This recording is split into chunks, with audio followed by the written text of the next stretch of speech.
আসসালামু আলাইকুম বন্ধুরা, নিশ্চয় ভালো আছেন। আমি আজ একটি গল্প শোনাবো প্রায় 1 বছর আগের। দিনটি ছিল 8ই ফেব্রুয়ারি 2025।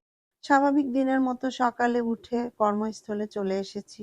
দিনটি আমাদের জন্য অন্যরকম করে দিল আমাদের একমাত্র কন্যা শর্মী।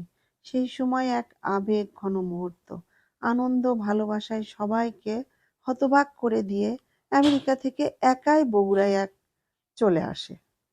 আমরা যেমন অবাক হই তেমনই আনন্দিত হই। মাত্র 10 দিনের জন্য এসে ছোট্ট ভাগ্নি, ভাই বোন, চাচা চাচি, খালা ফুপু, নানু দিদা সবাইকে নিয়ে হই হট্টর, মানে সে বাড়ি বাতিয়ে রাখলো। সবার জন্য গিফট নিয়ে এলো, বাবার জন্য নিয়ে আসলো আইফোন 16। মহা ধুমধাম। তারপরে 12ই ফেব্রুয়ারি তার ছিল বিবাহ বার্ষিকী।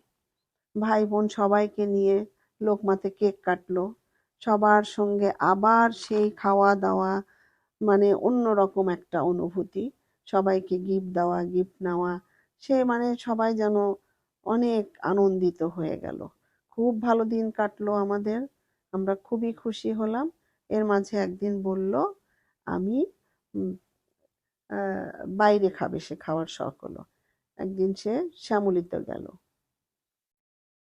সে শ্যামলী হোটেলে গিয়ে সকালে নাস্তা করলো। এরপরে ঢাকায় গেল, নান্নার বিরিয়ানি খেলো ভাই বোন, ভাইয়ের বউকে নিয়ে।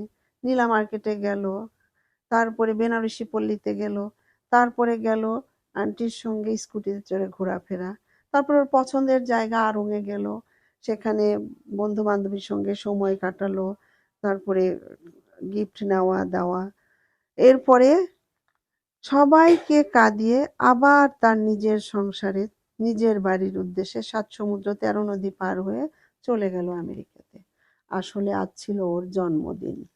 শুভ জন্মদিন মা, ভালো থেকো। সবাই ওর জন্য দোয়া করবেন, ও যেন সুখী হয়, ও যেন সুস্থ থাকে। সবাই দোয়া করবেন। আল্লাহ হাফেজ।